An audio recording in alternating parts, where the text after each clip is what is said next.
សូមអ្នកនរគ្នានេះគឺជាវីដេអូពីរបៀបដែលអ្នកនរគ្នាប្រមូលផ្ដុំនៃប្រភេទឬក៏ brand នៃវ៉ាន់របស់អ្នកទាំងអស់គ្នាគ្រាន់តែចូលទៅកាន់ពាក្យថាបង្កើតប្រភេទបន្ទាប់មកអ្នកនរគ្នាគ្រាន់តែចុចពាក្យថ្មីអូខេក្នុងការនេះគឺខ្ញុំសូមដាក់ឈ្មោះថា Gucci ហើយនេះគឺជារូបភាព logo ហើយបន្ទាប់មកដោយសារតា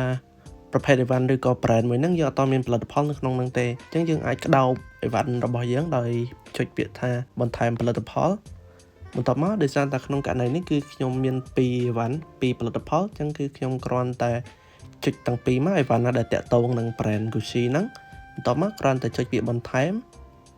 អូខេបន្ទាប់មកអ្នកទាំងអស់គ្នាគ្រាន់តែចុចពាក្យរក្សាទុក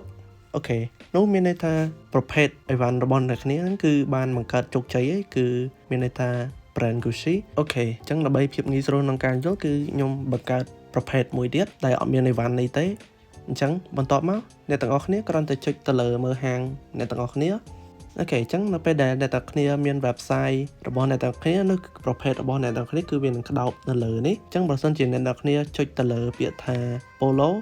នោះវាអត់មានប្រភេទវ៉ាន់នៅក្នុងនោះទេតែបើសិនជាអ្នកទាំងអស់គ្នាចុចមកលើពាក្យប្រភេទ Gucci